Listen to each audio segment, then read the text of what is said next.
Welcome to another episode of Study in Ireland series. আজি আমি কথা পাতিম অভিজ্ঞান শৰ্মা বৰুৱাৰ লগত। Avigyan is currently pursuing his MS in Big Data Analytics from Griffith College. Avi, welcome to the show.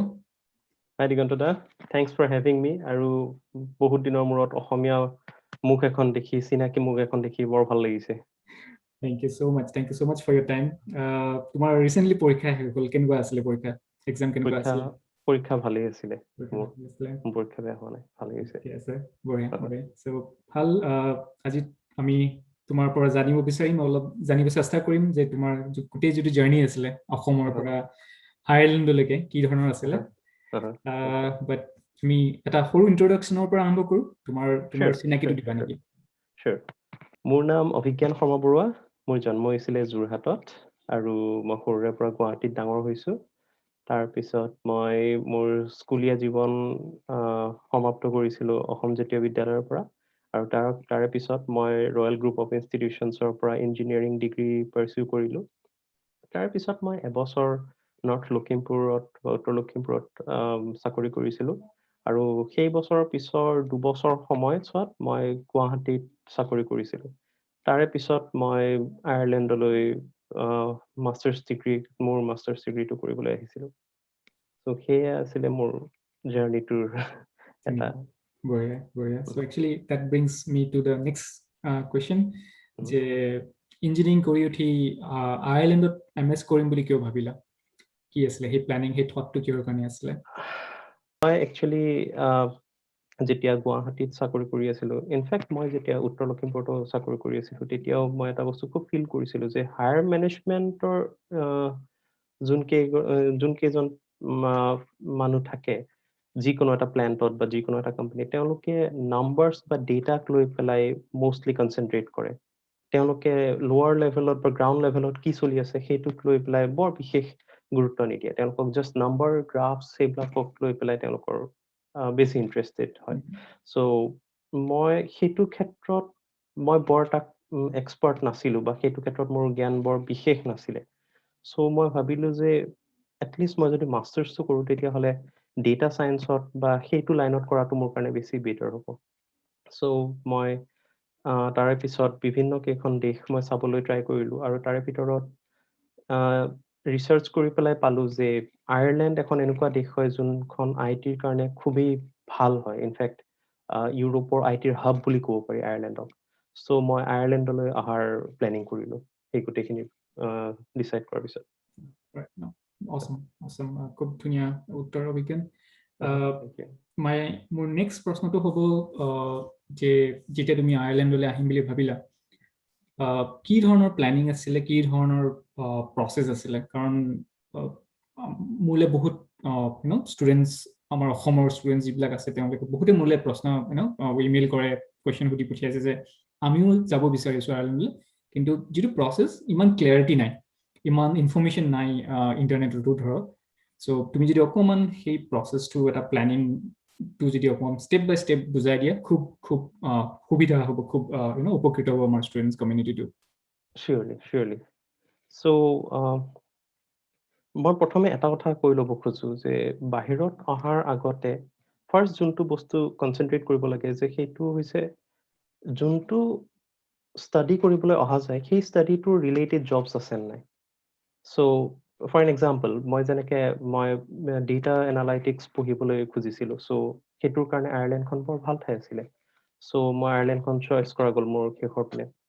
চ' সেই first আটাইতকৈ important ডিচিশ্যনটো হৈছে যে কোনখন কাণ্ট্ৰি বা কোনখন প্লেচত যোৱা যাব। ইটছ লাইক আপুনি আপোনাৰ বন্ধুৰ ঘৰলৈ গৈছে, কিন্তু ঘৰলৈ গৈ পেলাই গম পাইছে যে বন্ধুজন 2 দিন ধৰি পেলাই ঘৰত নাই বা তেওঁ ক'ৰবাত ফুৰিবলৈ গৈছে। চ' আপুনি যোৱা গোটেই এইমটো নষ্ট হোৱা যেন হয়। চ' সেইটো কাৰণে ফাৰ্ষ্ট পইণ্টটো হৈছে আপুনি বা যিকোনো এজন ষ্টুডেণ্টে কোনটো ঠাইত চাকৰি বিচাৰিছে, কোনটো ঠাইত চাকৰিৰ কাৰণে তেওঁৰ সুবিধা হ'ব সেইটো চাই পেলাই প্লেচটো ডিচাইড কৰাটো। ছেকেণ্ড পইণ্টটো হৈছে তেওঁ ডিচাইড কৰিব লাগিব তাৰে সেই ঠাইখনৰ কোনখন কলেজত তেওঁ নাম ভৰ্তি কৰিব খুজিছে। তাৰে কাৰণে কেইটামান ইম্পৰ্টেণ্ট ডিচাইডিং ফেক্টৰ্ছ আছে, চাচ এজ ফি ষ্ট্ৰাকচাৰটো কি হ'ব, মেবি ৰেপুটেশ্যন কেনেকুৱা কলেজখনৰ, চাৰ্টিফিকেশ্যন কেনেকুৱা, বিভিন্ন বস্তু চেক কৰি পেলাই সেই কলেজৰ কোনখন কলেজত নাম লগাব সেইটো ডিসাইড কৰিব লাগিব থাৰ্ড ষ্টেপটো হৈছে যদি কলেজখন এবাৰ সিলেক্ট কৰা যায় তেন্তে তাতে আটাইতকৈ ইম্পৰ্টেণ্ট বস্তুৰ ভিতৰত এটা হৈছে যে তাৰ ফিটো কিমান হয় যেনেকৈ বিভিন্ন কলেজ হিচাপে ফিটো চেঞ্জ হয় সো কোনখন কলেজত তেওঁলোকৰ ফিজিবল ফি এটা তেওঁলোকে পঢ়িব পাৰে সেইটো চাব লাগিব আৰু সেই সেম ষ্টেপতে মই আৰু এটা পইণ্ট ইনক্লুড কৰিব খোজো যে তাতে তেওঁলোকে স্কলাৰশ্বিপৰ কাৰণে এপ্লাই কৰিব পাৰে সো সেইটোৰ কাৰণে তেওঁলোকে কলেজখনৰ ইণ্টাৰনেশ্যনেল অফিচত সুধিবলগীয়া হ'ব পাৰে কেতিয়াবা আৰু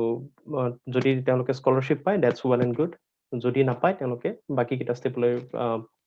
মুভ অন কৰিব পাৰে এতিয়া এইখিনিৰ পিছত যিকোনো কলেজত এপ্লাই কৰাৰ সময়ত সদায় দুটা কণ্ডিশ্যন থাকে তাৰে ফাৰ্ষ্ট কণ্ডিশ্যনটো হৈছে ইংলিছ লেংগুৱেজ প্ৰফিচিয়েঞ্চি টেষ্ট এটা পাছ কৰিব লাগে যেনেকৈ আপুনি চাগে গম পায়েই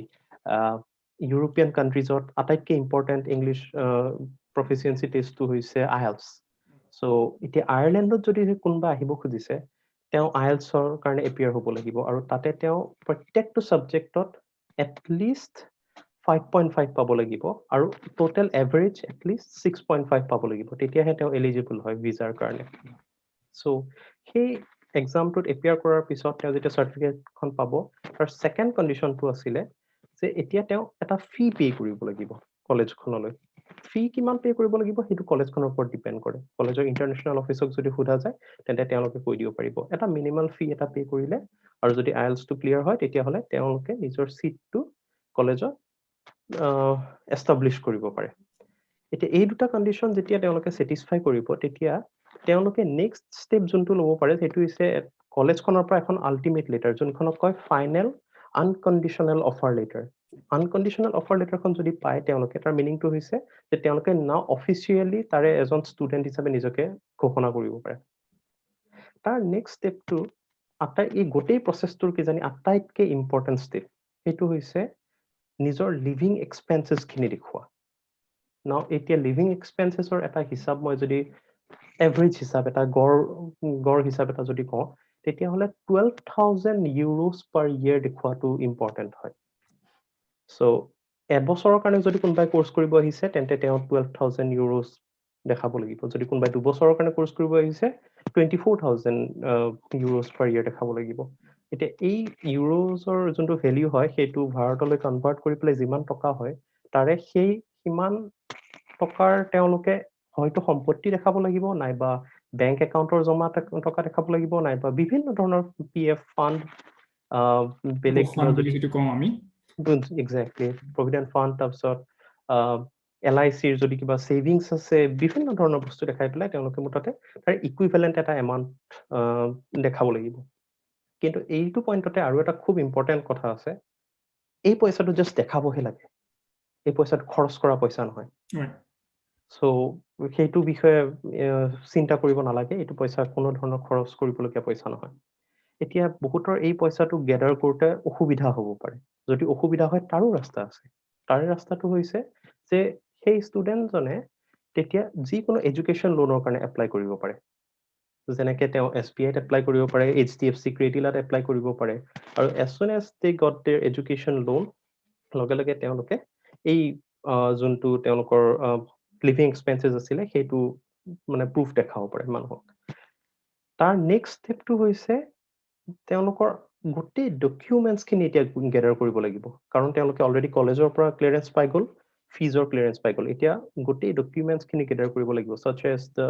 এডুকেশ্যন ডকুমেণ্টছ যিমান যি আছিলে তেওঁলোকৰ শিক্ষা দীক্ষাৰ যিমান ডকুমেণ্টছ আছিলে গোটেইখিনি মেবি তেওঁলোকৰ বেংকৰ ডিটেইলছৰ ডকুমেণ্টছখিনিও দেখাবলগীয়া হ'ব পাৰে পুলিচ ক্লিয়াৰেন্স চাৰ্টিফিকেটো দেখাবলগীয়া হ'ব পাৰে সেই গোটেই ডকুমেণ্টছখিনি তেওঁলোকে এটা বা দুটা কপি কৰিব লাগিব যোনকেইটা আকৌ তেওঁলোকে এটেষ্ট কৰিব লাগিব সেই কপিকেইটা সো এই গোটেইখিনি মানে যোগাৰ কৰাৰ পিছত তেওঁলোকে নেক্সট ষ্টেপলৈ যাব পাৰে বাই দি ৱে এইটো ষ্টেপত আৰু এটা কথা কৈ থৈ দিওঁ কণ্ডিশ্যন অনুসৰিহে ডকুমেণ্টছখিনি যোগাৰ কৰিবলগীয়া হ'ব পাৰে সো এনেকুৱা নহয় যে এটাই ডকুমেণ্টছৰ লিষ্ট আছে আৰু গোটেই চবৰে কাৰণে সেইখিনিয়ে এপ্লিকেবল হয় বুলি সো কণ্ডিশ্যন হিচাপে ডকুমেণ্টছ ভেৰি কৰিব পাৰে এইটো হোৱাৰ পিছত ফাইনেল ষ্টেপটো হৈছে গোটেইখিনি লৈ এতিয়া ভিজাৰ এপইণ্টমেণ্টৰ কাৰণে বুক কৰিব লাগিব সেইটোৰ কাৰণে তেওঁলোকে সেই যোনখন কাণ্ট্ৰিত যাব খুজিছে তাৰ ৱেবছাইটত গৈ পেলাই তাতে তেওঁলোকে ভিজাৰ কাৰণে এপইণ্টমেণ্ট এটা বুক কৰিব লাগিব এপইণ্টমেণ্টটো বুক কৰাৰ সময়ত তেওঁলোকে এটা সৰু ফি দিব লাগিব আৰু তাৰে কাৰণে এটা তেওঁলোকৰ সুইটেবল যোনটো VFS অফিচ আছে অফিচত গৈ পেলাই তেওঁলোকে এটা স্লট বুক কৰিব লাগিব সেই গোটেইখিনি কৰাৰ পিছত তেওঁলোকে সেই তাৰিখত যোনটো স্লট বুক কৰিছিলে তাতে গৈ তেওঁলোকে নিজৰ ডকুমেণ্টছখিনি জমা দিব লাগিব আৰু হোপফুলি এমাহৰ ভিতৰত তেওঁলোকে ভিছাখন পাই যাব খুব ধুনীয়াকৈ ডেসক্ৰিপটিভ ৱেত ষ্টেপ বাই ষ্টেপ ৱেত তুমি ধুনীয়াকৈ এক্সপ্লেইন কৰিছা অভিজ্ঞান থ্যাংক ইউ সো মাচ থেংক ইউ মোৰ লাষ্ট কুৱেশ্যনটো হৈছে which is very important যে once তুমি পাছ আউট কৰিলা জব প্ৰস্পেক্ট কি ধৰণৰ আয়াৰলেণ্ডত স্পেচিয়েলি তোমাৰ স্পেচটোত ডেটা এনালাইটিক্স আয়াৰলেণ্ডত একচুৱেলি ডেটা চায়েন্সৰ কাৰণে আয়াৰলেণ্ডখন খুবেই ভাল হয় বা যিকোনো IT ডিপাৰ্টমেণ্টৰ কাৰণে আয়াৰলেণ্ডখন খুব ভাল হয় আপুনি ভালকেই জানে চাগে যে এইটো আয়াৰলেণ্ডক ইউৰোপিয়ান কাণ্ট্ৰিজৰ ভিতৰত IT হাব বুলি ক'ব পাৰি আৰু ইয়াতে বিভিন্ন কোম্পানীজৰ হেডকোৱাৰ্টাৰ ইয়াতেই আছে আয়াৰলেণ্ডতেই আছে চ' বিভিন্ন ধৰণৰ অপৰচুনিটিজ পোৱা যায় জাষ্ট এটা কথা হয় ইয়াতে জব পোৱাৰ কাৰণে আটাইতকৈ যোনটো ইম্পৰ্টেণ্ট স্কিল সেইটো হৈছে নেটৱৰ্কিং চ' নেটৱৰ্কিং যদি ভালকে কৰা যায় তেতিয়াহ'লে ইয়াতে জব পোৱাত বৰ বিশেষ প্ৰব্লেম হ'ব নালাগে চ' ইয়াতে বহুতেই ভাল অপৰচুনিটিজ কিন্তু I think মই এড কৰিব পাৰিম just let me know if it's wrong যে প্লেচমেণ্ট বুলি একো চিষ্টেম নাই কলেজবোৰ বা ইউনিভাৰ্চিটিবোৰত হয়নে আমাৰ যেনেকৈ ইণ্ডিয়াত এটা প্লেচমেণ্ট কথা এটা আছে ইয়াত সেই ধৰণৰ প্লেচমেণ্ট নাই কিন্তু জব ফেয়াৰবোৰ হয় and once you pass out LinkedIn হওক বা তুমি যেনেকৈ ক'লা নেটৱৰ্কিং ইভেণ্টছবোৰ হওক যিবিলাক কৰ্পৰেট নেটৱৰ্কিং ইভেণ্টছ তাৰ থ্ৰুৱে তুমি জব প্ৰচেছ যিটো জব চিকিং প্ৰচেছ যিটো সেইটো তুমি আৰম্ভ কৰিব পাৰা ঠিক কৈছে একেবাৰে ঠিক কৈছে আৰু again it depends on the country যদি কাণ্ট্ৰিখন মানে যেনেকৈ আয়াৰলেণ্ডখন ITৰ কাৰণে যথেষ্ট ভাল বাট মেকানিকেলৰ কাৰণে সিমান ভাল নহ'বও পাৰে মই এইটো কোৱা নাই যে মেকানিকেলে জব নাপাব বুলি কিন্তু ITৰ কাৰণে বেটাৰ হ'ব পাৰে so' it depends on the country আৰু ৰিচেণ্ট ইয়াৰ্ছত আজি লাষ্ট 2-4 বছৰ সময়ত বিগ ডেটা এণ্ড এনালিটিক্স এটা খুব মেজৰ স্পেচ or এটা মেজৰ ডিপাৰ্টমেণ্ট হৈ গৈছে in every single organisation so' business is driven by data and analytics আজিকালি চ' ফৰ চিয়'ৰ এইটো এটা খুব ধুনীয়া এডুকেশ্যন ডিচিপ্লিন এটা য'ত আমাৰ উঠি অহা ষ্টুডেণ্টছসকলে তেওঁলোকৰ হায়াৰ এডুকেশ্যন পাৰ্চু কৰিব পাৰে একেবাৰে ঠিক কৈছে Thank you, Abhigyan. That brings us to the end of today's session. খুব ভাল লাগিলে তোমাৰ লগত কথা পাতি আশা কৰিছো যিসকল ষ্টুডেণ্টছ আমাক চাই আছে অসমৰ পৰা তেওঁলোকে আজি এইখিনি কথা জানি বুজি ভালেখিনি উপকৃত হ'ব ধন্যবাদ বহুত ধন্যবাদ তোমাক আজি লগ Thank you so much take care and stay safe you too thank you so much Abhigyan thank you